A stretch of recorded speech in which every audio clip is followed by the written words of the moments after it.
محترم بزرگان دین، پس پردہ تشریف فرما خواتین، السلام علیکم ورحمۃ اللہ وبرکاتہ۔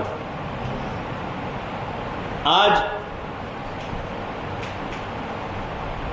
سیرت و سوانح بندگی میراں سید محمود ثانی مہدی رضی اللہ تعالیٰ عنہ کی تیسری نشست کا آغاز ہوا جاتا ہے۔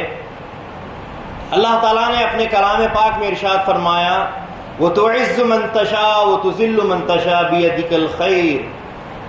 اللہ تعالیٰ جسے چاہتا ہے عزت بخشتا ہے، جسے چاہتا ہے اس کو ذلیل کر دیتا ہے۔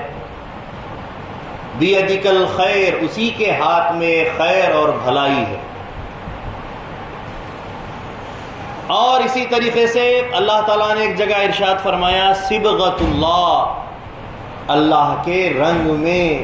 صبغۃ اللہ، صبغۃن کہتے ہیں رنگ کو، صبغۃ اللہ، اللہ کے رنگ کو اپناؤ۔ کیا ہے اللہ کا رنگ؟ اللہ کے نام، اللہ کے احکام، اللہ کے صفات، جتنے بھی وصف ہیں ان سب کو اپنانا، اللہ تبارک و تعالیٰ کے عادات کو اپنانا، اس کے تمام ناموں کے اندر جو اوصاف ہیں ان اوصاف کو اپنے اندر ڈھالنے کی کوشش کرنا صبغۃ اللہ ہے، اللہ کے رنگ میں اپنے آپ کو رنگنا ہے۔ تو حاضرین گرامی، بات ہو رہی ہے حضرت بندگی میراں سید محمود ثانی مہدی رضی اللہ تعالیٰ عنہ۔ اللہ تبارک و تعالیٰ نے رسول پاک صلی اللہ علیہ وسلم کو اپنا آخری پیغمبر، آخری نبی بنا کر دنیا میں بھیجا۔ ان پر جو کتاب نازل ہوئی اس کتاب کا نام قرآن ہے۔ کس پر نازل ہوئی قرآن؟ محمد پر۔ قرآن کے اندر اب کس کا تذکرہ ہونا چاہیے تھا؟ اللہ کا، اور جس پر کتاب نازل ہوئی ہے محمد کا۔ لیکن غور طلب بات یہ ہے کہ پورے قرآن میں 6600 آیات کے اندر، 66 آیات کے اندر صرف اور صرف 4 مرتبہ محمد کا نام آیا ہے۔ نام محمد صلی اللہ علیہ وسلم پورے قرآن میں صرف 4 مرتبہ ہی آیا ہے۔ پھر پورا قرآن کس کے بارے میں ہے؟ اسلام کے بارے میں ہے، دین کے بارے میں ہے، مسائل ہے، حلال حرام ہے، فرض واجب ہے، یہ ساری چیزیں ہیں۔ جب ان تمام چیزوں کے اوپر بھی غور کیا گیا، ٹٹولا گیا، تو 500 آیتوں سے زیادہ مسائل نہیں ملے۔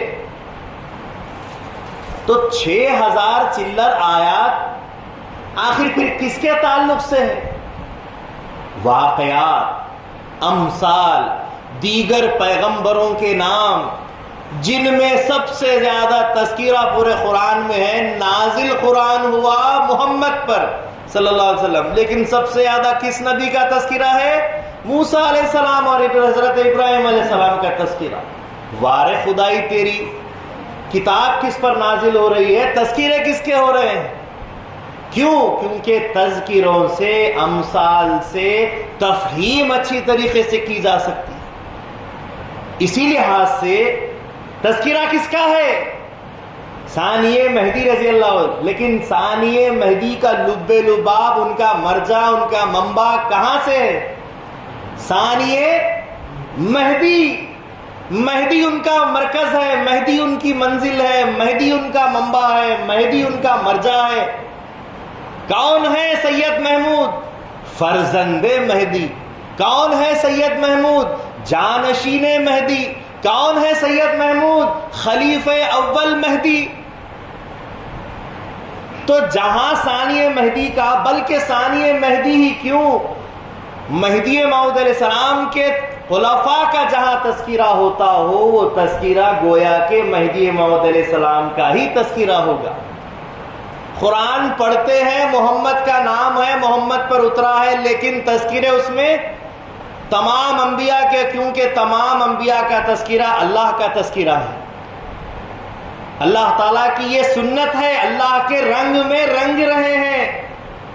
بات ثانی مہدی کی کر رہے ہیں، لیکن ہر بات میں مہدی کا ذکر آ ہی جائے گا۔ قرآن میں ہم جتنے مرتبہ بھی محمد کا تذکرہ کرنے کی کوشش کریں تو محمد کے تذکرے کے ساتھ دیگر انبیاء کے تذکرے اور خدا کے تذکرے آ ہی جائیں گے، کیونکہ یہ سب چیزیں آپس میں جڑی ہوئی ہیں، منسلک ہیں، کوئی جدا نہیں ہے۔ یہاں تک کہ ہمارا ایمان تو یہ ہے کہ ثانی مہدی رضی اللہ تعالیٰ عنہ کا تذکرہ کرنا، مہدی کا تذکرہ کرنا اور محمد کا تذکرہ کرنا ہے، کیونکہ ثانی مہدی رضی اللہ عنہ سائر نبوت ہے۔ رسول پاک صلی اللہ علیہ وسلم کی ذات میں جن کو سیر حاصل ہوئی ہے وہ ثانی مہدی کی ذات بابرکات ہے۔ تو حاضرین گرامی، اسی رنگ مہدی میں، رنگ محمد میں، رنگ خدائی میں رنگتے ہوئے ہم آگے بڑھ رہے ہیں۔ اللہ تعالیٰ نے ارشاد فرمایا وَتُعِزُّ مَن تَشَاءُ وَتُذِلُّ مَن تَشَاءُ، اللہ تعالیٰ جسے چاہتا ہے عزت بخشتا ہے، اللہ تعالیٰ جسے چاہتا ہے اس کو ذلت بخشتا ہے۔ بہرحال ہم نے کل دیکھا کہ حضرت بندگی میرا سید محمود ثانی مہدی رضی اللہ عنہ مہدی موعود علیہ السلام کے ساتھ سفر کرتے ہوئے، ہجرت میں شامل ہوتے ہوئے، جونپور سے داناپور ہوتے ہوئے تمام مقامات پر ہجرت کرتے کرتے 12ویں مقام پر آ کر پہنچتے ہیں ڈابول بندر، جہاں پر جہاز میں اب سفر کرنا تھا۔ مہدی موعود علیہ السلام نے حج کا ارادہ کیا، حج بیت اللہ کی خاطر جہاز میں سفر کرنا ہے۔ اب وہاں جہاز میں سفر کرنے کے لیے چڑھا جا رہا ہے، کیا دیکھتے ہیں؟ مہدی کے ساتھ حج ہونے والا ہے، لوگوں کا ہجوم، جوق در جوق لوگ آ جاتے ہیں، ایک دوسرے پر چڑھ جاتے ہیں، میں جاؤں گا، میں جاؤں گا، میں مہدی کے ساتھ حج کروں گا علیہ السلام۔ اس چکر میں سارے کے سارے لوگ ایک دوسرے کے پر چڑھائی کرتے ہوئے دھکم دھکی ہو جاتی ہے، گرتے ہیں، پڑتے ہیں، لیکن عشق میں آگے بڑھتے چلے جاتے ہیں۔ مہدی موعود علیہ السلام اس منظر کو دیکھ رہے تھے۔ کچھ صحابہ آپ کے ساتھ اطمینان سے تھے، کیونکہ مہدی علیہ السلام ابھی آگے نہیں بڑھے ہیں، ہم کیسے آگے بڑھ جائیں۔ مہدی موعود علیہ السلام ان تمام لوگوں کو دیکھ کر بآواز بلند ایک ربائی پڑھتے ہیں۔ مہدی موعود علیہ السلام فرماتے ہیں اے قوم بحج رفتہ کجا عید کجا عید، کیا کہتے ہیں؟ اے قوم بحج رفتہ کجا عید کجا عید، معشوق ہمی جاست بیا عید بیا عید، آنا کے طلبگار خدا عید خدا عید، حاجت بطلب نیست نیا عید نیا عید۔ مہدی موعود السلام فرماتے ہیں اے حج کو جانے والی قوم، کہاں جا رہے ہو، کہاں جا رہے ہو؟ معشوق یہی ہے، تم یہاں آؤ، تم یہاں آؤ۔ جو اللہ کے طالب ہوتے ہیں وہ خود بخود بلائے جاتے ہیں، اگر خدا کے طالب نہیں ہے تو پھر مت آؤ مت آؤ۔ مہدی موعود علیہ السلام فرماتے ہیں۔ اس فرمان کے ساتھ، اس ربائی کے ساتھ سارے لوگ خاموشی کے ساتھ اپنی اپنی جگہوں پر کھڑے ہو جاتے ہیں۔ مہدی موعود علیہ السلام حکم خدا کا انتظار کرتے ہیں۔ حکم خدا ہوتا ہے کہ جہاز میں چڑھ جاؤ۔ مہدی موعود علیہ السلام جہاز میں چڑھنے کے لیے جاتے ہیں کہ رکتے ہیں، رک کر پلٹتے ہیں، پلٹ کر فرماتے ہیں کہاں ہے میاں سید محمود؟ بندگی میرا سید محمود ثانی مہدی رضی اللہ تعالیٰ عنہ حاضر ہوتے ہیں، بندہ یہاں ہے، میرا جی بندہ یہاں ہے۔ فرماتے ہیں پہلے آپ چڑھیے جہاز کے اندر۔ ثانی مہدی رضی اللہ تعالیٰ عنہ کہتے ہیں آقا کے رہتے ہوئے بندہ کیسے چڑھ سکتا ہے؟ کہا کہ بھائی سید محمود تم سمندر کی طرح ہو، جو چیز تمہارے اندر چلے جاتی ہے وہ اندر تل تک جا کر آرام کرتی ہے، اور تم سما لیتے ہو اور کئی جواہرات موتیاں نکال کر دے دیتے ہو۔ تم کو چڑھنا پہلے ہے، آپ پہلے چڑھیے۔ حکم مہدی پر بندگی میرا سید محمود ثانی مہدی رضی اللہ تعالیٰ عنہ چڑھتے ہیں۔ لوگ دیکھتے ہیں مہدی خود نہیں بلکہ اپنے فرزند ہونے والے جانشین کو سب سے پہلے چڑھا رہے ہیں۔ آپ پہلے چڑھیے۔ یہ دیکھ کر ان کو پتا چل جاتا ہے کہ جہاز میں سب سے پہلے چڑھنے والے کی شخصیت کا مقام کیا ہے۔ بہرحال ثانی مہدی رضی اللہ تعالیٰ عنہ جہاز میں سوار ہو جاتے ہیں، ان کے پیچھے مہدی موعود علیہ السلام تشریف لے جاتے ہیں، پھر اور جتنے بھی حج کو جانے والے ہوتے ہیں سب چڑھ جاتے ہیں۔ جونپور سے کتنے لوگ نکلے تھے مہدی موعود علیہ السلام کے ساتھ ہجرت کرنے؟ صرف 17 نفوس تھے، لیکن اب حج کو جاتے جاتے ان 12 مقامات میں سفر کرتے کرتے کتنے ہو گئے؟ 360 لوگ ہو جاتے۔ 360 تمام حاجی، تمام مہاجر، تمام مصدقان مہدی، یہ تمام کے تمام سفر حج کے لیے جہاز میں سفر کرنے کے لیے تیار ہو کر چڑھ جاتے ہیں۔ مہدی موعود علیہ السلام دیکھتے ہیں سب چڑھ گئے ہیں، فرماتے ہیں جو کچھ بھی کھانا پینا ہے کھا لو، اور اس کے بعد سب کا سب لوگوں کو دے ڈالو، جہاز میں سے نکال کر لوگوں کو دے ڈالو، کچھ بھی جہاز میں نہیں ہونا چاہیے۔ مہدی موعود علیہ السلام نے ارشاد فرمایا فَإِنَّ خَيْرُ الزَّادِ تَقْوَىٰ، بہترین توشہ ہے تو وہ تقویٰ ہے، اللہ پر بھروسہ ہے، اللہ کا خوف ہے، اور کوئی چیز ہمارے ساتھ نہیں ہونی چاہیے۔ حکم مہدی پر سب کچھ کھایا پیا اور خرچ کر ڈالا، سب کچھ دے ڈالا، خالی ہاتھ بغیر کسی پانی کی بوند کے سفر شروع ہوا حج کا۔ 1 دن گزر گیا، 2 دن گزر گئے، حج کے لیے جہاز سمندر میں جا رہا ہے، کوئی کنارہ نظر نہیں آ رہا ہے، بس پورے سمندر میں مہدی موعود علیہ السلام خلیفۃ اللہ اور ان کے ساتھیوں کا جہاز ہے جو حج کے لیے جا رہا ہے۔ 1 دن، 2 دن، 3 دن ایسے ہی بغیر کچھ کھائے پیے ایسے ہی گزر رہے ہیں۔ متوکل علی اللہ، فقراء مہاجرین اللہ پر توکل کرتے ہوئے مہدی موعود علیہ السلام کو ہادی اس وقت کے ہادی بنا کر ان کے اوپر بھروسہ کر کے اللہ اللہ کرتے ہوئے جاتے ہیں۔ ایسے میں سامنے سے ایک دوسرا جہاز آتا ہے، وہ مسافرین دیکھتے ہیں ان کے چہروں کو، اللہ والوں کے چہروں کو دیکھتے ہیں، متاثر ہوتے ہیں، جہاز کے قریب آتے ہیں، گفتگو ہوتی ہے، پتہ چلتا ہے کہ حج کے لیے جانے والے ہیں، اور ان کے درمیان مہدی موعود علیہ السلام کی شخصیت ہے۔ سب پتہ کرنے کے بعد ان کے پاس جو کچھ بھی ساز و سامان تھا وہ دے دیتے ہیں، اور مہدی موعود علیہ السلام کے حضور میں لا کر اللہ دیا کہتے ہیں۔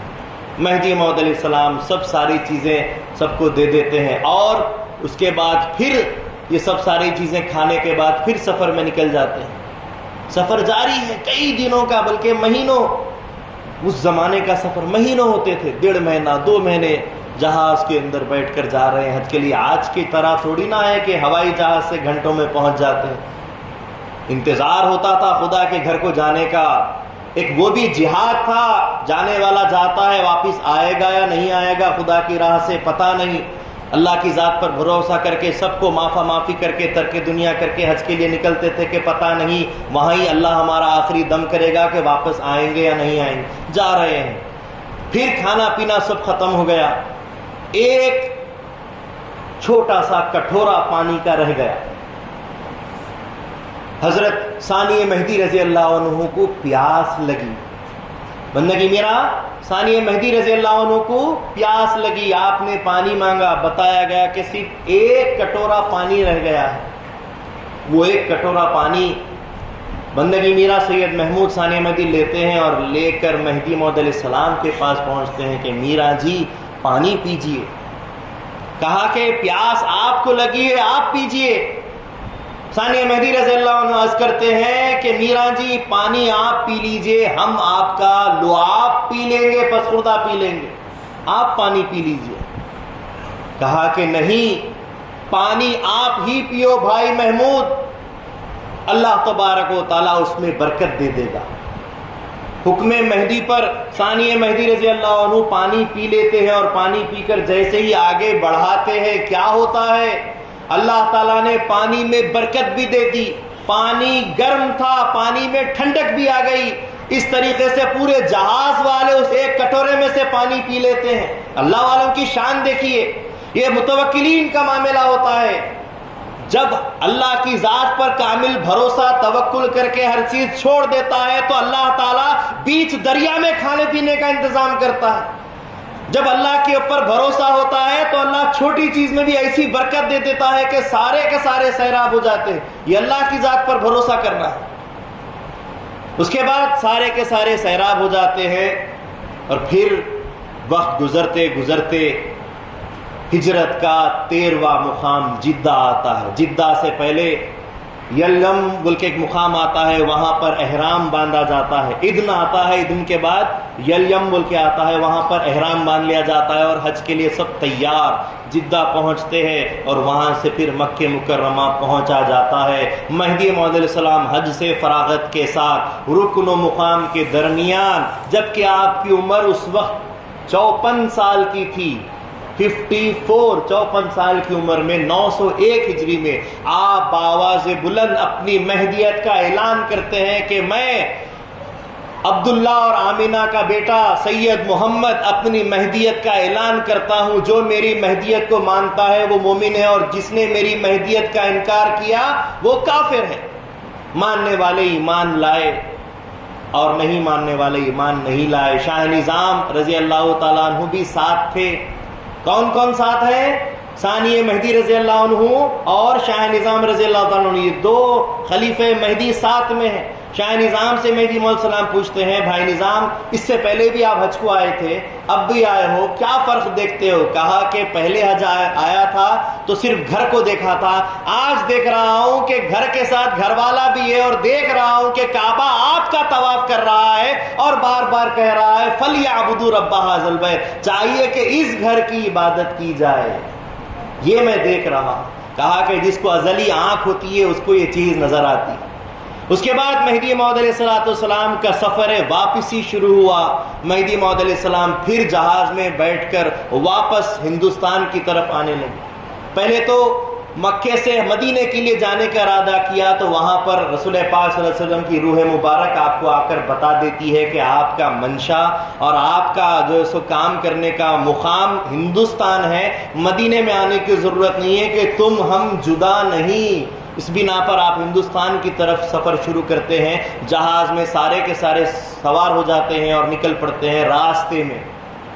راستے میں طغیانی آ جاتی ہے, طوفان آ جاتا ہے, سب پریشان. مہدی موعود علیہ السلام مراقبے میں بیٹھے ہوئے تھے. بندگی میاں سلام اللہ رضی اللہ عنہ آ کر عرض کرتے ہیں کہ میران جی طوفان ہے, پتہ نہیں کہ جہاز آگے جائے گا یا نہیں جائے گا, ڈوب جائیں گے. تو مہدی موعود علیہ السلام فرماتے ہیں جس جہاز میں سید محمد مہدی ہو وہ جہاز ڈوب نہیں سکتا, کہ مہدی کا مقام یہ ہے کہ آگ کا کام جلانا, پانی کا کام ڈبونا اور ہتھیار کا کام کاٹنا, لیکن مہدی کے اوپر یہ کام نہیں کرتے. پانی ہم کو ڈبو نہیں سکتا. موعود علیہ السلام کھڑے ہوتے ہیں اور جہاز کے کنارے جا کر کھڑے ہو کر ایک نظر خالی گھماتے ہیں. دائرے ہستیڑے میں یہ تعلیم آج بھی ہے, نظر گھمانے کی, فیض بانٹنے کی تعلیم. مہدی موعود علیہ السلام نظر گھماتے ہیں اور جیسے ہی نظر گھماتے ہیں کیا ہوتا ہے, طوفان تھم جاتا ہے اور بآسانی سفر کرنے لگتے ہیں. تو اچانک ایک بہت بڑی مچھلی نکل کر آتی ہے سمندر میں سے. سب دیکھ کر حیران ہو جاتے ہیں کہ مچھلی کیسی؟ تو کہا کہ وہ طوفان اس مچھلی کی وجہ سے ہی تھا. یہ مچھلی وہ مچھلی ہے جو حضرت یونس علیہ السلام کو نگل گئی تھی اور وہ ارادہ کر رہی تھی کہ میں اس وقت مروں جبکہ خلیفۃ اللہ کا میں دیدار کر جاؤں. آج میں نے خلیفۃ اللہ کا دیدار کر لیا. وہ مچھلی جس طریقے سے غار ثور میں سانپ ایک تڑپ رہا تھا 1000 سال سے کہ حضور کا دیدار کرے بغیر یا خدا موت نہیں دینا, 1000 سال سے سانپ تڑپ رہا تھا, اس نے دیدار رسول پاک صلی اللہ علیہ وسلم کیا اور اس کی موت ہوئی. تو یہ مچھلی بھی مہدی موعود السلام کا انتظار کر رہی تھی, جو ہود جس نے یونس علیہ السلام کو 40 دنوں تک نگل کر جو سو رکھی تھی. بہرحال یہ معاملہ ہوتا ہے. اس کے بعد مہدی موعود السلام فرماتے ہیں یہ کوئی طغیانی نہیں تھی, یہ اللہ کا فضل تھا کہ حکم خدا پر سمندر ہم کو طغیانی بنا کر تیزی سے ہم کو واپس پہنچا رہا تھا. یہ طوفان ہماری منزلوں کو نزدیک کر رہا تھا, آن در آن میں ہم پہنچنے والے تھے, بس اب پہنچ ہی جائیں گے. اس کے بعد مہدی موعود السلام پہنچ جاتے ہیں اور پھر ہجرت کا 15واں مقام آتا ہے کھمبات. کھمبات پہنچتے ہیں جہاں پر مہدی موعود علیہ السلام کے ہاتھ پر کچھ بہروں نے ذات مہدی موعود السلام کے ہاتھ پر دست مبارک پر مہدیت قبول کی، تصدیق کی، آج بھی ان کے ونش چلے آ رہے ہیں، جن کے درمیان کوئی اور خلیفہ مہدی یا اور کوئی اور مرشدین نہیں رہے، 600 سال تک بھی ان کے درمیان کوئی رہبر نہیں رہے، لیکن آج بھی وہ خاندان مہدویت پر باقی ہے۔ اس کے بعد مہدی موعود علیہ السلام کو حکم ہوا، آپ احمد آباد پہنچے۔ ثانی مہدی رضی اللہ تعالیٰ عنہ ہر سفر میں مہدی موعود علیہ السلام کے ساتھ ہے۔ موعود علیہ السلام کی تصدیق سو کب سے کی کر چکے تھے، دانا پور سے، ساتھ میں تعلیم لے رہے ہیں، ابھی وہ وحدت کے جام پی رہے ہیں۔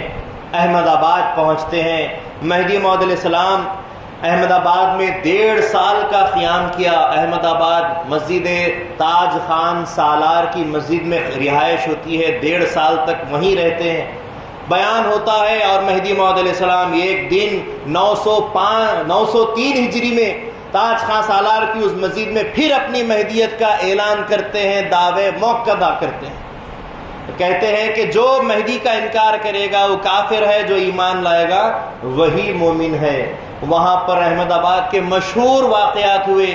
احمد آباد میں مہدی موعود السلام جب بیان کرتے تھے تو ہزاروں لوگ بیان قرآن سننے کے لیے جمع ہو جاتے تھے، یہاں تک کہ دیواروں پر، پیڑوں کے اوپر لوگ چڑھ چڑھ کر مہدی کا بیان سنتے تھے، بیان قرآن، وہ مہدی موعود علیہ السلام کا بیان ہوتا تھا۔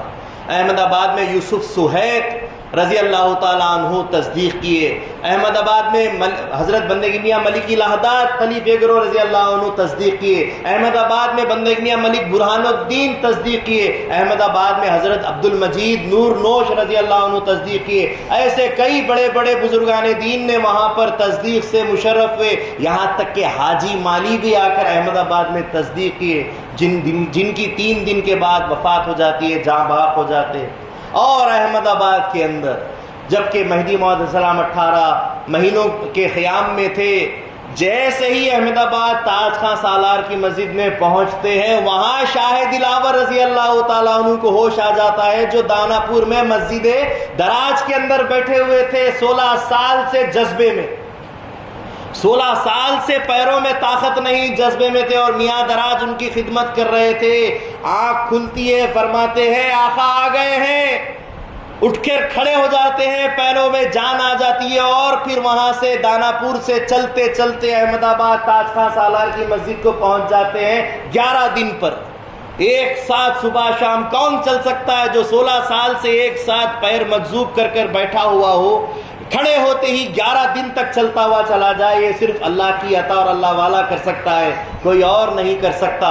11 دن کے عرصے میں پہنچ جاتے ہیں، اور میاں دراج پیچھے آتے رہتے، کہتے ہیں کہ بھائی آپ بڑی جلدی جلدی جاتے ہیں، تو کہتے ہیں قدموں کے نشان پر چل کر آ جانا، بندہ اب تمہارے لیے نہیں رکے گا، بندہ مہدی سے ملنے جا رہا ہے۔ جب دربار مہدی موعود علیہ السلام میں آئے، لوگوں نے کہا کہ دلاور آ گئے ہیں، موعود علیہ السلام نے فرمایا دلاور نہیں، یہ شاہ دلاور آئے ہیں۔ پوچھا کیسے آ گئے؟ کہا کہ ہر جگہ جب چلتا تھا پیڑوں سے، پتوں سے، کنکریوں سے آواز آتی، ہاذا مہدی، ہاذا مہدی، یہ راستہ مہدی کا ہے، یہ راستہ مہدی کا ہے، اس طریقے سے میں آ گیا۔ اس کے بعد اب کتنے خلیفے ساتھ ہو گئے؟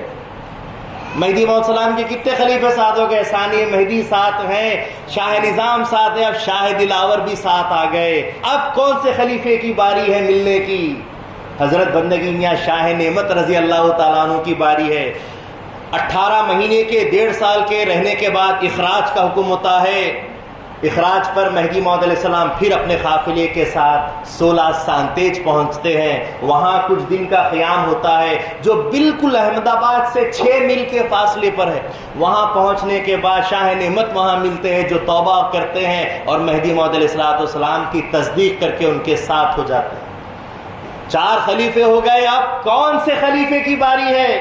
بندگی میاں شاہ خنوی رضی اللہ تعالیٰ عنہ کی۔ مہدی موعود علیہ السلام کو اللہ کی طرف سے حکم ہوتا ہے کہ ایک ہمارا چاہنے والا، ہمارا دیوانہ، ہمارا عاشق انتظار میں ہے، جاؤ اس کے پاس، ہمارے عاشق کے پاس جاؤ۔ مہدی موعود علیہ السلام پٹن کی طرف کوچ کرتے ہیں، جو سانتیج سے 180 میل کے فاصلے پر ہے۔ پٹن ہجرت کا 19واں مقام۔ جیسے ہی پٹن سے نزدیک آتے ہیں، موعود علیہ السلام فرماتے ہیں بوئے عشق میآید، یہاں سے عشق کی بو آتی ہے۔ آگے بڑھتے ہیں کہ نہر والا مومن کان مومنہ است، میں نہر والا مومنوں کی کان ہے فرماتے ہیں، اور فرماتے ہیں عشق جونپور سے اٹھا اور گجرات پر برسا۔ ایسے فرامین کہتے کہتے جب پٹن میں پہنچتے ہیں تو بندگی رکن الدین مجذوب رحمۃ اللہ علیہ جو وہاں پر تھے، جو بالکل برہنہ رہتے تھے، کپڑے نہیں پہنتے تھے، وہ کہتے ہیں لاؤ کپڑے، آنکھوں والا آ گیا ہے، کپڑے لا کر پہنتے ہیں اور مہدی موعود علیہ السلام کا استقبال کرتے ہیں، ان کی دعوت کرتے ہیں، ان کی تصدیق کرتے ہیں۔ ان کی دعوت پر بندگی میاں ملک بخن رضی اللہ عنہ پہنچتے ہیں کہ اتنے سارے لوگ، دعوت ہو رہی، کیا بات ہے؟ کہا کہ مہدی موعود علیہ السلام تشریف لائے۔ جاتے ہی کہتے ہیں ملک بخن نہیں، ملک برخوردار آؤ۔ اپنے پورے نام کو سن کر حیران ہوتے ہیں، بیٹھتے ہیں، بیان سنتے ہیں، تصدیق سے مشرف ہو جاتے ہیں اور کہتے ہیں ایک ہستی ایسی ہی آپ کی طلب میں جو سو یہاں پر رہ رہی ہے، اگر آپ اجازت دے تو لائیں۔ تو موعود علیہ السلام فرماتے ہیں بندے کا آنا اسی ہستی کے لیے ہوا ہے، جاؤ لے آؤ۔ بندگی میاں شائخ قمی رضی اللہ تعالیٰ عنہ کو لایا جاتا ہے، تصدیق سے بندگی میاں شائخ قمی رضی اللہ تعالیٰ عنہ تصدیق سے مشرف ہوتے ہیں اور پھر مہدی موعود علیہ السلام کے ساتھ ہی رہنے کو پسند کرتے ہیں۔ پٹن کے اندر پھر کیا ہوتا ہے؟ مہدی موعود علیہ السلام کا نکاح ہوتا ہے۔ بی بی ملکان رضی اللہ تعالی عنہا سے مہدی موعود علیہ السلام کا نکاح ہوتا ہے، اور اس کے بعد جو کس کی بیٹی تھی؟ بندگی میاں لاڑ شاہ رضی اللہ تعالیٰ عنہ کی دختر، نکاح ہوتا ہے۔ حضرتہ بی بی ملکان رضی اللہ تعالیٰ عنہ کے پاس 3 باندیاں، 3 خدمت کرنے والیاں تھیں، ان میں سے ایک تھی بائی بی بی خوب کلا۔ تو بائی بی بی خوب کلا نہایت خوبصورت تھی، وہ بی بی ملکان رضی اللہ عنہ کے ساتھ آئی ہوئی تھی۔ مہدی موعود علیہ السلام ان کو بہت پسند کیے، اور پسند کرنے کے بعد ثانی مہدی رضی اللہ عنہ کو بلاتے ہیں اور کہتے ہیں بندہ تمہیں اس بندی کو تمہارے نکاح میں دیتا ہے، اس سے نکاح کرو۔ ثانی مہدی رضی اللہ تعالیٰ عنہ اس وقت والد حکم مہدی موعود علیہ السلام پر بی بی خوب کلا رضی اللہ تعالیٰ عنہ سے پٹن میں نکاح کرتے ہیں۔ اور اس وقت شائخ قمی رضی اللہ تعالیٰ عنہ 18 سال کے تھے، جنہوں نے اب تک نکاح نہیں کیا تھا، جن کو حقیقی وہ ذریعہ مل گیا ہے جو اس حقیقت تک پہنچا ہے، اب ان کے لیے نکاح کرنا بالکل محال تھا۔ خدا کے دیدار کے وہ لطف لے رہے تھے، ہر لمحہ نئے خدا کا دیدار کیا کرتے تھے۔ بہرحال مہدی موعود علیہ السلام کے ساتھ یہ معاملات پٹن میں ہونے لگے، اور پھر وہیں پر مہدی موعود علیہ السلام نے بی بی خوب کلا کو غور سے دیکھا اور فرمایا کہ یہ طالب مولا ہے، اللہ کے دیدار کیے بغیر نہیں مرے گی، خدا کو دیکھ کر مرے گی۔ مہدی موعود علیہ السلام نے بی بی کے تعلق سے بھی بشارت دے دی۔ بی بی خوب کلا اور ثانی مہدی رضی اللہ تعالیٰ عنہ بہت ہی خوش رہنے لگے۔ اس کے بعد پٹن کے اندر پھر معاملہ ہوا ملا معین الدین کا۔ ملا معین الدین نے مہدی موعود علیہ السلام سے مخالفت کی، اپنے شاگردوں کو بھیج کر سوالات کرنے کی کوشش کراتا تھا کہ یہ سوال کرو، مہدی سے یہ سوال کرو، لیکن جیسے ہی شاگرد موعود کے دربار میں آ کر بیٹھتے تھے، مہدی موعود علیہ السلام چہرے دیکھ لیتے اور دلوں کا حال جان جاتے، یہ لوگ یہ سوالات کرنے کے لیے بیٹھے ہیں۔ مہدی موعود علیہ السلام بیان قرآن کرتے اور بغیر ان کے پوچھنے کے، سوال کیے بغیر ہی ان کے جوابات دے دیتے۔ ایک بار نہیں، 2 بار نہیں، 3 سے 4 مرتبہ ایسا ہو گیا کہ جب بھی شاگرد آئے بغیر سوال کیے جوابات مل گئے تو سوال کیسے کریں، ایسے ہی چلے گئے۔ ایک مرتبہ ملا معین الدین جمعے کی نماز کے لیے نکلنے جا رہا تھا کہ اچانک مہدی موعود علیہ السلام کا اس کے گھر کے سامنے سے گزر ہوا، وہ اندر جا کر بیٹھ گیا۔ مہدی موعود علیہ السلام کو بتایا گیا کہ یہ جو ہے سو ملا معین الدین کا گھر ہے۔ مہدی موعود علیہ السلام رک گئے اور کہا کہ دستک دیو، مہدی ملنے کے لیے کھڑا ہے، کہو۔ دستک دی گئی، باندی آئی، اندر جا کر کہتی ہے ملا معین الدین سے کہ مہدی علیہ السلام تشریف لائے ہیں، آپ سے ملاقات کرنا چاہتے ہیں۔ تو کہہ دو، دیوار پر چڑھ کر بیٹھ گیا اور بولا کہ کہہ دو کہ میں کسی سواری پہ سوار ہوں، میں مل نہیں سکتا، کہہ دو۔ جا کر کہہ دی کہ وہ کہتے ہیں کہ وہ کسی سواری پر ہیں، وہ مل نہیں سکتے۔ مہدی موعود السلام نے فرمایا کہ جاؤ ان سے کہہ دو کہ جس سواری پہ وہ سوار ہے اس کی کوئی منزل نہیں ہے، کیونکہ دیوار اپنی جگہ ہوتی ہے، کسی منزل پر نہیں پہنچ پاتی۔ مہدی موعود السلام یہ کہتے واپس آ جاتے ہیں۔ بہرحال پٹن کے اندر یہ سارے معاملات ہوتے ہیں، اور پٹن ہی کے اندر پھر حضرت بندگی میرا سید محمود ثانی مہدی رضی اللہ عنہ مہدی موعود السلام کے سامنے آتے ہیں اور پوچھتے ہیں، میران جی، وہ شخص جس نے بچپن سے ترک دنیا کی اور اللہ کا طالب اور مولا کا طالب بن کے رہا، اور وہ شخص جو اپنے وقت کو دنیا کے کسب میں لگاتا ہے اور ایک وقت کے بعد دنیا چھوڑ کر ترک کرتا ہے، بچپن سے ترک دنیا کرنے والے کا اور جوانی میں کسب کرنے کے بعد ترک دنیا کرنے والے کا مقام کیا ہے؟ ان دونوں کا مقام کیا برابر ہے؟ تو مہدی موعود السلام فرماتے ہیں، نہیں، جو جتنا کما کر چھوڑے گا اتنا زیادہ اللہ تبارک و تعالیٰ کے قریب ہو جائے گا، اتنا اس کا مقام بلند و بالا ہو جائے گا۔ جتنا کما کر چھوڑے گا اتنا زیادہ ثواب ملے گا۔ یہ فرمایا تو مہدی موعود علیہ الصلوۃ والسلام کے سامنے ثانی مہدی رضی اللہ تعالیٰ عنہ غور کرنے کے بعد عرض کرتے ہیں، میران جی، بندے کو اجازت دیجئے، بندہ کسب کرنا چاہتا ہے، کسب کی اجازت دیجئے۔ مہدی موعود علیہ السلام فرماتے ہیں، جوگی کا بیٹا جوگی ہوتا ہے۔ کیا فرماتے ہیں؟ جوگی کا بیٹا جوگی ہوتا ہے۔ اللہ تعالیٰ پر آسان ہے کہ اللہ تعالیٰ پھر ملاقات کرائے گا۔ ہر جا کے باشید بیاد خدا باشید فرماتے ہیں۔ بھائی سید محمود، جہاں کہیں رہو خدا کے دیدار میں، خدا کی یاد میں رہو، جہاں کہیں رہو اللہ کو بھولو مت، اللہ کو یاد کرتے رہو، یہ آپ فرماتے ہیں اور اجازت دے دیتے ہیں۔ حضرت بندگی میرا سید محمود ثانی مہدی رضی اللہ تعالیٰ عنہ موعود علیہ السلام سے اجازت لے لیتے ہیں، قدم بوسی کا شرف حاصل کرتے ہیں، اور اپنی بی بی خوبکلا رضی اللہ تعالیٰ عنہ کو ساتھ میں لے کر چاپانیر کی طرف نکل جاتے ہیں۔ ایک منزل پہنچتے ہیں، ایک دن کے اندر ایک تاجر ساتھ میں ہو جاتا ہے، 2 منزل پہنچتے ہیں، 2 آدمی اور ثانی مہدی کے ساتھ ہوتے ہیں، چاپانیر 10 دن میں پہنچتے ہیں، 10 اور تاجر آپ کے ساتھ قافلے میں ہو جاتے ہیں اور مل کر چاپانیر پہنچتے ہیں۔ چاپانیر میں اس وقت ملک عثمان وزیر تھے۔ جیسے ہی ملک عثمان وزیر کو پتا چلتا ہے کہ ثانی مہدی آ رہے ہیں اور قسم کا ارادہ کیے ہوئے ہیں، بہرحال آنے پر ان کے ایک محل کو خالی کروایا جاتا ہے اور اس کے اندر تمام آرام کے انتظامات کیے جاتے ہیں، اور ثانی مہدی رضی اللہ تعالیٰ عنہ کی رہائش کا وہ مقام بنتا ہے۔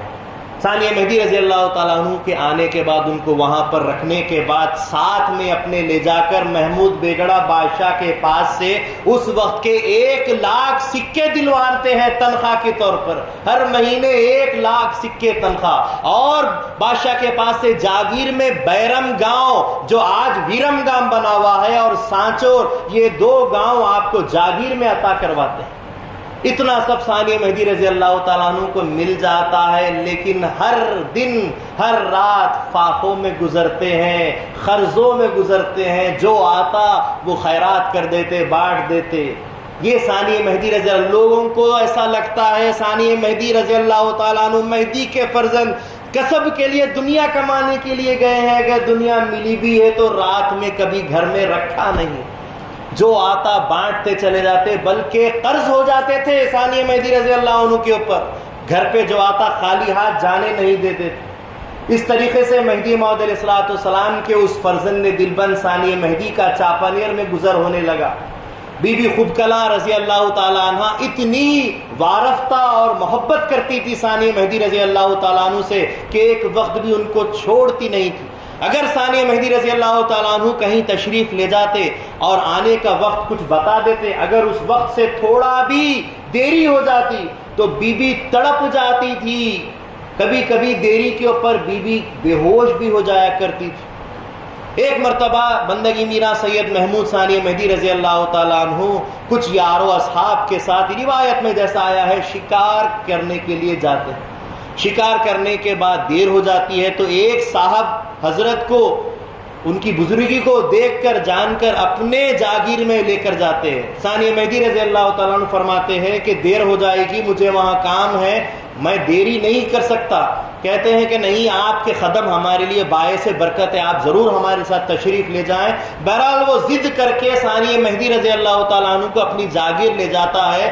رات گزر جاتی ہے، صبح کے وقت ثانی مہدی رضی اللہ تعالیٰ عنہ جب گھر آتے ہیں تو پتہ چلتا ہے کہ رات بھر بی بی خوب کلا تڑپتی رہی، آپ کے انتظار میں بلکتی رہی، یہاں تک کہ سوچ وچار کرتی چلی گئی کہ شاید راستے میں آپ کو کوئی تکلیف ہو گئی ہوگی، کوئی ایذا پہنچانے والا تکلیف دیا ہوگا۔ یہ سوچ سوچ کر رات کا ایک عرصے کے بعد بی بی کا انتقال ہو جاتا ہے، بی بی رحلت فرما دیتی ہے۔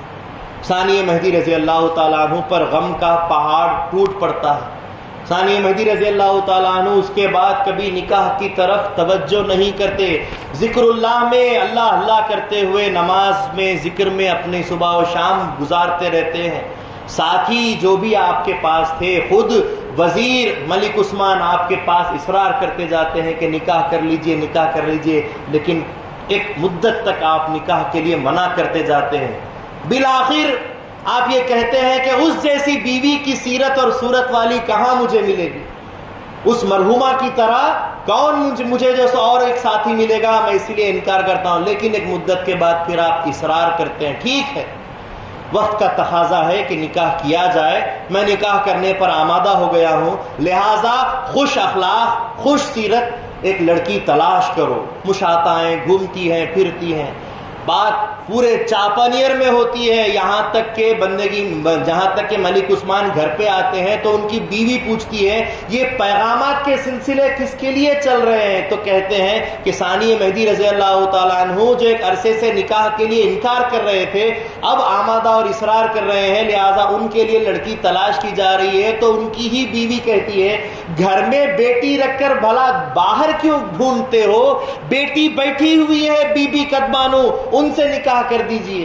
تو کہا کہ اپنی بچی تو سانولی ہے، ان کو تو خوبصورت بیوی رہی تھی، یہ سانولی بچی کیسے ان کو دے دو؟ کہا کہ ان کی تعریف کیجئے کہ بچی بڑی خوش اخلاق ہے، خوش طبیعت ہے، خوش سیرت ہے، ان کی تعریف بچی کی کریے، وہ ضرور مان جائیں گے۔ بہرحال یہ باتیں کر کے حضرت میاں ملک عثمان جا کر ثانی مہدی کو اپنی بیٹی کا حال بتاتے ہیں کہ میری بچی بڑی ہی خدمت گزار بچی ہے، با اخلاق ہے، با ادب ہے۔ ساری باتیں سننے کے بعد ثانی مہدی رضی اللہ تعالیٰ عنہ اس بیوی سے نکاح کے لیے مان جاتے ہیں، نکاح ہو جاتا ہے۔ نکاح کے فوراً بعد ان کی والدہ اور ان کے والد کہتے ہیں کہ اگر ثانی مہدی رضی اللہ تعالیٰ عنہ تم سے ناراضگی کا بھی اگر اظہار کر دیں تو بھی پرواہ نہ کرنا، بلکہ ان کی خدمت میں لگ جانا اور کہہ دینا کہ بندی بیوی نہیں تو باندی بن کر آپ کی خدمت کے لیے آ گئی ہے، قبول کر لیجئے، خادمہ بنا کر قبول کر لیجئے اور خدمت میں لگ جانا۔ یہ کہنے کے بعد بی بی قدمانو رضی اللہ تعالیٰ عنہ کے نکاح ہونے کے بعد ثانی مہدی رضی اللہ تعالیٰ عنہ بی بی کو دیکھتے ہیں، بی بی کا رنگ کم ہونے کی وجہ سے ان سے جو سب پہلے تو ابتدا میں تعلق نہیں رکھتے ہیں، اپنی عبادات میں مصروف رہنے لگتے ہیں، بی بی خدمت میں مصروف، ثانی مہدی عبادت میں مصروف۔ ایسے میں ایک مرتبہ رات کے وقت ثانی مہدی رضی اللہ تعالیٰ عنہ جبکہ سو رہے تھے، آرام کر رہے تھے، اٹھتے ہیں اور پانی مانگتے ہیں۔ پانی مانگتے ہیں تو بیوی فوراً پانی لے کر آ جاتی ہے، لیکن اتنے میں دوبارہ ثانی مہدی رضی اللہ تعالیٰ عنہ کی نیند لگ جاتی ہے، ثانی مہدی سو جاتے ہیں۔ فجر کی اذان جب ہوتی ہے، ثانی مہدی رضی اللہ تعالیٰ عنہ اپنی آنکھ کھولتے ہیں تو کیا دیکھتے ہیں کہ بی بی قدمانو رضی اللہ تعالیٰ عنہ سامنے پانی لے کر کھڑی ہے۔ پوچھتے ہیں کہ بی بی کب سے پانی لے کر کھڑی ہو؟ کہا کہ جب سے کہ آپ نے مانگا ہے تب سے بندی پانی لے کر کھڑی ہے آپ کی خدمت میں، تاکہ کب آپ کی نیند کھل جائے اور میں پانی پیش کر سکوں۔ اس خدمت کے جذبے کو دیکھ کر ثانی مہدی رضی اللہ تعالیٰ عنہ کی آنکھوں میں آنسو آ جاتے ہیں، اور اس کے بعد سے پھر ثانی مہدی رضی اللہ تعالیٰ عنہ اس بی بی سے بے حد محبت کرتے ہیں۔ وہ محبت اتنی متاثر والی ہوئی کہ آج بھی نکاح کے اندر ثانی مہدی رضی اللہ تعالیٰ عنہ کے ساتھ بی بی قدمانو کا نام لے کر دعائیں دی جاتی ہے کہ اے اللہ اس جوڑے میں ایسی محبت دے جیسا ثانی مہدی اور بی بی قدمانو میں محبت دی ہے تو نے، ایسی محبت کا۔ اس محبت کے ساتھ ثانی مہدی رضی اللہ تعالیٰ عنہ ہنسی خوشی کے ساتھ اللہ اللہ کرتے ہوئے اپنی زندگی چاپانیر میں گزار رہے تھے، اور وہاں مہدی موعود علیہ السلام پٹن سے اخراج کرا دیے گئے۔ خود بندگی میاں شاہ خود میر کے نانا ملک مبارز الملک ان کے اخراج کا پرچہ لا کر دیتے ہیں کہ مہدی موعود علیہ السلام کو اخراج کا حکم ہو گیا ہے. شاہ خود میر رضی اللہ تعالیٰ ان کو قید کر دیا جاتا ہے. مہدی موعود علیہ السلام پٹن سے نکل کر بڑلی 5 میل کے فاصلے پر آ کر وہاں رکتے ہیں اور ملک برخوردار ان کو جو کمرے میں بند کر دیے گئے تھے دروازہ کھولتے ہیں, ان کو آزاد کرتے ہیں اور شاہ خود میر دوڑ کر مہدی موعود علیہ السلام کے پاس پہنچتے ہیں. بڑلی کے اس مقام پر مہدی موعود علیہ السلام کھرنی کے جھاڑ کے نیچے کھڑے ہو کر بعد نماز ظہر اعلان کرتے ہیں, دعوے موقدہ پھر سے کرتے ہیں. یہ 905 ہجری کا وقت ہے. مہدی موعود علیہ السلام فرماتے ہیں, اپنے جسم کے حصے کو اپنے جلد مبارک کو پکڑ کر فرماتے ہیں, جس نے اس ذات کا مہدی ہونے پر انکار کرے وہ کافر ہے اور جس نے اس ذات کو مہدی مانے وہ مومن ہے. اور اس میں سب سے پہلے تصدیق کرنے والے بندگی میاں شاہ خود میر ہوئے, وہیں سے وہ صدیق ولایت کا مقام حاصل کیا. مہدی موعود علیہ السلام بڑلی سے پھر ہجرت کرتے ہوئے پہنچتے ہیں تھراد سے سانچور, سانچور سے جالور پہنچتے ہیں جو 140 میل کے فاصلے پر ہے.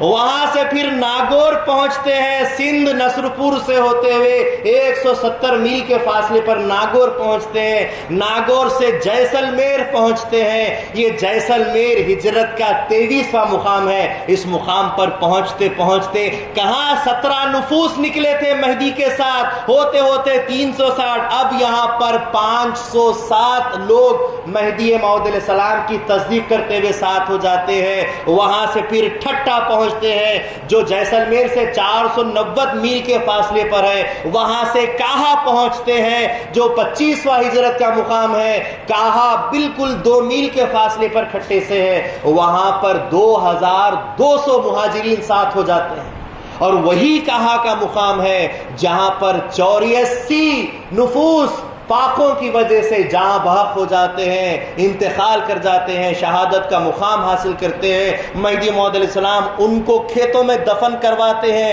اور آ کر تعزیت میں فرماتے ہیں کہ یہ جو اللہ والوں انتقال کر گئے ہیں ان کا مقام ابراہیم علیہ السلام, موسیٰ علیہ السلام اور عیسیٰ علیہ السلام کا مقام ہے. یہ مقامات کی بشارتیں دیکھ کر بندگی میاں سید سلام اللہ رضی اللہ تعالیٰ عنہ حیران پریشان ہو جاتے ہیں اور سوچنے لگتے ہیں کہ یہاں پر غیر اتنے بڑے بڑے مقامات حاصل کر رہے ہیں اور فرزند مہدی چاپانیار میں آخر کیا کر رہے ہیں. اتنے میں مہدی موعود علیہ السلام کو پتا چلا کہ گجرات سے, ہندوستان سے حضرت شاہ نعمت, حضرت یوسف سہیت, حضرت عبد المجید نورلوش کو خطوط ان کے گھر والے بھیج رہے ہیں کہ تم تو مہدی کی تصدیق کر کر اللہ والے ہو گئے ہو, تم تو دوزخ سے بچ گئے ہو, ہم کو یہاں دنیا داروں میں کیوں چھوڑ دیا ہے, آؤ ہم کو بھی لے کر جاؤ, ہم بھی تمہارے ساتھ مہدی کی تصدیق کر کر عمل کریں گے, ہم بھی اللہ والے بن جائیں گے. وہ خطوط جب مہدی موعود علیہ السلام کو اس کا پتہ چلتا ہے,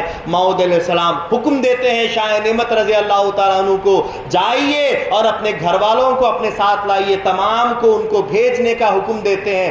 اس کے ساتھ ساتھ شاہ خود میر رضی اللہ تعالیٰ عنہ کو بھی حکم کرتے ہیں کہ بھائی سید خود میر آپ بھی گجرات تشریف لے جائیے. تو شاہ خود میر رضی اللہ تعالیٰ عنہ عرض کرتے ہیں, میرے کوئی بیوی بچے نہیں ہیں میرا جی, مجھے کیوں بھیجتے ہیں, مجھے مت بھیجیے. دوسرے صحابہ بھی کہتے ہیں بھائی سید خود میر کو بھیجنے کی ضرورت نہیں, جائیں گے تو ان کے نانا پکڑ کر رکھ لیں گے پٹن میں, پھرانے نہیں دیں گے. مہدی موعود السلام فرماتے ہیں اللہ تعالیٰ بہتر جانتا ہے, حکم خدا پر بھیجتا ہوں, اپنی مرضی سے نہیں بھیجتا, اور حکم خدا پر پھر ان سے ضرور ملاقات ہو جائے گی.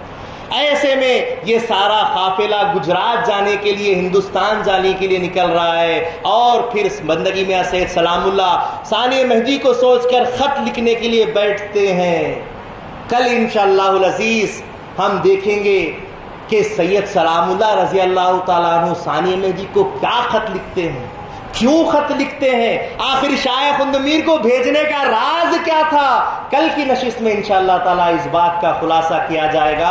میں اللہ تعالیٰ سے دعا کرتا ہوں کہ اللہ تعالیٰ ہم کو سیرت ثانی مہدی رضی اللہ تعالیٰ عنہ کو ایسے ہی ذوق در ذوق سننے کی ہم کو جو ہے سو توفیق عطا کرے, اور اس سیرت کو سن کر عمل کرنے کی بھی اللہ توفیق دے. آمین. وآخر دعوانا الحمدللہ رب العالمین. جزاک اللہ.